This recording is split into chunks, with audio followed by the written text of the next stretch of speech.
자, 오랜만에 우리 수행평가를 1차로 마치고 다시 내용으로 복귀를 했습니다. 지구 시스템의 구성 요소 지금부터 설명하도록 시작할게요. 오늘도 역시나 마찬가지 이렇게 개념 강의 하나 그리고 뒤에 있는 문제 강의 하나 이렇게 따로따로 올라갈 테니까요. 여러분들 배운 내용들 정리 한번 하시고요.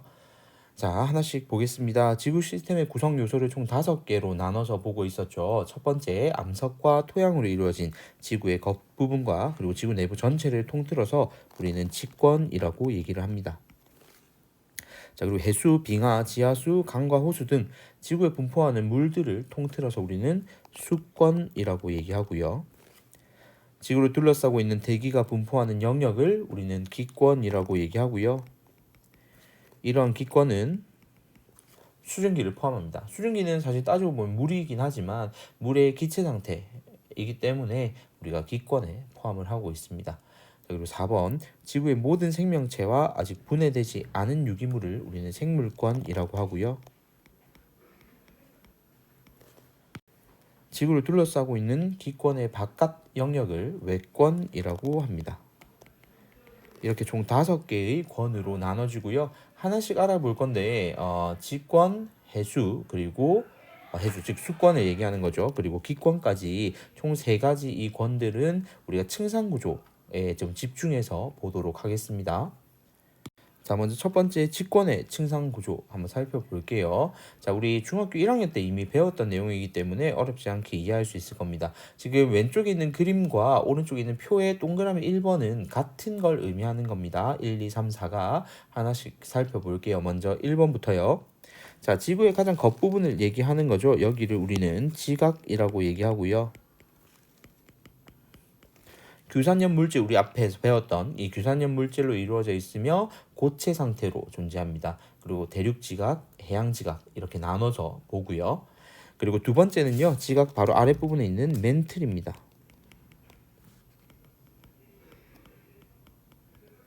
지구 전체 부피의 80%를 차지하고 있고요. 고체이긴 하지만 단단하게 고정되어 있는 형태는 아닙니다. 유동성이 있기 때문에 대류 현상이 일어날 수 있게 하는 곳이 바로 멘틀이라는 점. 그래서 유동성이라는 단어는 항상 좀 기억을 해두셔야 돼요. 자, 그리고 세 번째, 자, 외핵입니다. 핵을 총 2개로 나눠서 볼 건데요. 외핵이고요. 철과 니켈 등의 무거운 물질들로 이루어져 있어서 밀도가 굉장히 크고요. 그리고 액체 상태로 존재하고 있습니다. 이 액체 상태로 추정하는 이유는 지진파가 통과하지 못하는 걸 가지고 추정을 하고 있고요. 이 철과 니켈의 대류가 일어나기 때문에 지구의 자기장이 형성된다라고 얘기하고 있습니다. 그리고 네 번째, 내핵입니다. 자, 철과 니켈 등 무거운 물질로 이루어져 있고 동일하게 외핵과 같이 그리고 고체 상태라는 점이 좀 차이가 있죠. 자, 오히려 지금 외핵보다도 더 온도가 높을 텐데 왜 이 내핵이 고체 상태로 존재하냐면요. 외핵보다 온도는 물론 더 높아요. 중심부에 있을수록 그렇긴 한데 그만큼 압력도 더 크기 때문에 고체 상태로 존재하게 됩니다. 자, 이렇게 총 4가지의 층으로 나눠져 있기 때문에 여러분들 이 4가지의 특징과 그리고 명칭들 잘 기억해 두시길 바라고요. 이어서 해수의 층상 구조로 넘어가 보겠습니다. 자, 해수의 층상 구조는요, 총 3개의 층으로 나눠질 겁니다. 위에서부터 똑같이 역시나 1, 2, 3, 4 순서대로 갈 거니까요. 1번부터 한번 살펴볼게요. 가장 우리가 공기층과 접해 있는 곳이 바로 1번이죠. 혼합층이라고 얘기합니다. 혼합층이라고 얘기하고요. 태양 복사 에너지를 흡수하고 그렇기 때문에 수온이 3개 층 중에서는 가장 높은 곳이 바로 이 혼합층이고요. 바람의 혼합작용으로 인해서 깊이에 따른 수온은 일정한 편입니다. 여기 보면 일정하게 지금 온도가 유지되고 있는 거 보이죠? 자, 이건 바람의 세기가 강할수록 섞어주는 깊이 자체가 깊어질 거기 때문에 두께가 두꺼워진다는 점을 기억해 두셔야 되고요. 만약 보기 문장이나 이런 곳에서 바람의 세기가 강할수록 혼합층의 두께가 두꺼워진다 하면 옳은 문장이 되는 겁니다. 자, 그다음 두 번째, 자, 수온 약층이라고 얘기하고요.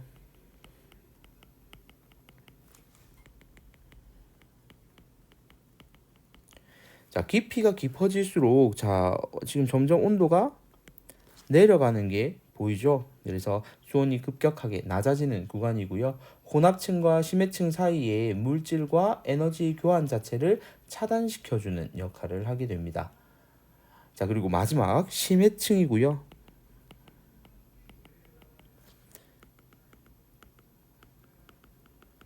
자, 수온이 일단 낮죠. 가장 지금 세계 층 중에서는 가장 낮고요. 깊이에 따른 수온 변화는 거의 없습니다. 왜냐하면 태양 에너지가 도달 자체를 하지 못하기 때문에 온도 변화가 뭐 생길 일이 없이 거의 비슷한 온도를 유지하고 있고요. 그래서 위도, 계절 이런 것과도 무관하게 온도가 일정하게 유지가 되는 곳이 심해층에 해당이 됩니다. 자, 다음 페이지로 넘어가서 또 이어서 우리가 기권 살펴보도록 하겠습니다.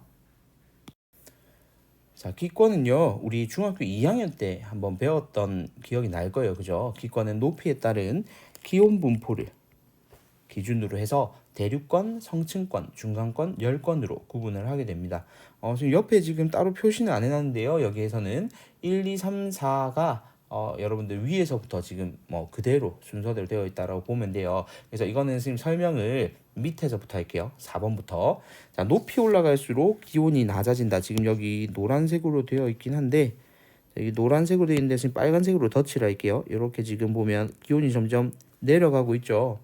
그래서 높이 올라가서 기온이 낮아지고요. 위에가 온도가 낮고 그리고 아래가 온도가 높다 보니까 대류 현상이 일어나고요. 이런 대류 현상이 일어나면서 기상 현상, 즉 구름이 생기고 비가 내리고 하는 이런 기상 현상들이 일어나는 구간을 우리는 대류권이라고 얘기합니다. 자, 그다음 3번으로 가서요. 자, 이번에는 높이 올라갈수록 자, 일정한 온도가 지금 유지되다가 높이 올라갈수록 온도가 다시 올라가고 있습니다. 자, 높이 올라갈수록 기온이 높아지고 있는 특징이 보이죠. 여기도 특징적인 게 하나 있는데 바로 거기 보면 오존층이라고 적혀 있죠. 높이 20에서 30km 구간에 오존층이 존재하는데 이 오존층에서 뜨거운 열 에너지를 또 저장을 하고 있기 때문에 이 오존층 이상의 구간에서는 온도가 상승하는 것을 볼 수가 있습니다. 이 구간을 우리는 성층권이라고 얘기하고요. 자, 그다음 2번. 자, 다시 높이 올라갈수록 기온은 낮아지게 됩니다. 그러면 아까 얘기했듯이 위에가 온도가 낮고 아래가 온도가 따뜻하니까 대류 현상이 일어날 거거든요. 그런데 여기에서는 기상 현상은 일어나지를 않습니다. 이유가 뭐냐면 수증기가 거의 없기 때문이죠. 수증기도 결국에는 중력의 영향을 받아서 대륙권에 대부분 모여 있기 때문에 대륙권에서는 기상 현상이 일어나지만 중간권에서는 기상 현상은 관찰할 수가 없습니다. 자, 그다음 마지막 1번. 높이 올라갈수록 기온이 급격하게 높아지고요. 당연히 태양과 가깝기도 하니까 그렇겠죠. 공기에 희박하여 낮과 밤의 기온 차가 매우 큽니다. 그리고 하나 더 특징적으로 기억해야 될 것이 오로라가 발생하는 곳이 바로 이 열권입니다. 그래서 이 오로라까지도 여러분들 기억해 주시고요. 열권이라는 명칭도 당연히 기억을 해 주셔야 되겠죠. 그래서 이렇게 특징들까지 잘 매칭해서 기억해 주시면 우리가 배우는 5개의 권 중에서 3개의 권은 층상 구조를 가진다라는 공통점으로 묶여서 이 각 층의 특징 명칭들 기억하셔야 된다는 점 다시 한번 강조하고 상호작용으로 넘어가 보도록 하겠습니다. 자, 지구 시스템의 구성 요소들 간에 상호작용이 일어날 건데요. 지금 예시 문장들을 막 써놨어요. 여러분들이 이걸 보고 어떤 권들 사이에서 요소들 사이에서의 상호작용인지를 보시면 되는데요. 자, 첫 번째 거부터 하나씩 같이 한번 볼게요. 미리 풀어놓은 친구들은 어떻게 선생님이 풀어가는지 한번 확인해 보세요. 화산 활동으로 대기 중에 분출된 화산재와 화산가스가 지구의 기온을 변하게 하는 것이라고 되어 있죠. 그럼 앞에 있는 단어에 여러분들 좀 집중을 하셔야 돼요. 화산 활동으로, 즉 원인이 화산 활동이잖아요. 그죠? 그래서 대기 중에 분출이 됐다라고 얘기를 했습니다. 즉 이 기권에게 영향을 준 게 되겠죠. 물론 이 기권이 또 영향을 받고 직권에게도 영향을 줄 거니까 상호작용이니까 화살표를 양쪽으로 해놓은 겁니다.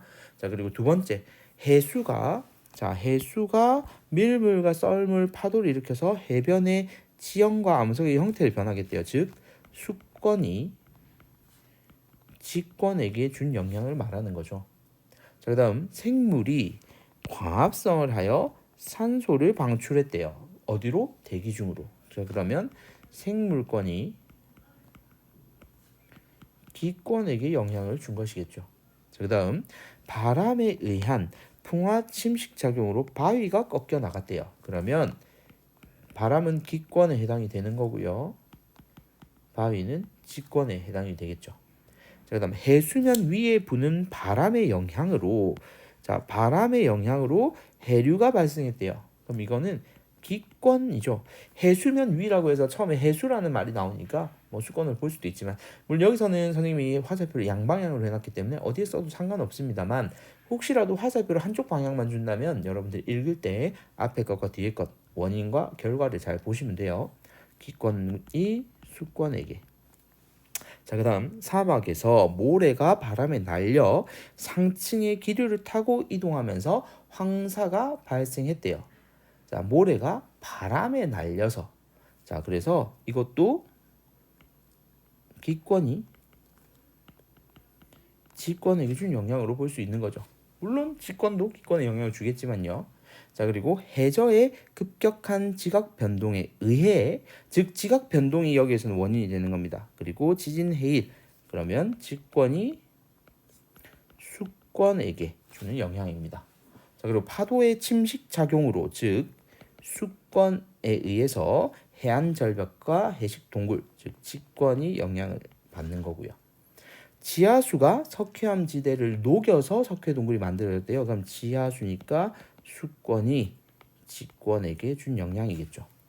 그래서 지금 선생님 학습지에는 화살표가 양방향으로 되어 있기 때문에 어느 게 원인인지 결과인지 굳이 여기에서는 따지지 않아도 됩니다만 혹시라도 한 방향으로 되어 있는 경우에는 여러분들이 원인 그리고 결과를 잘 분석해서 하시면 될 것 같아요.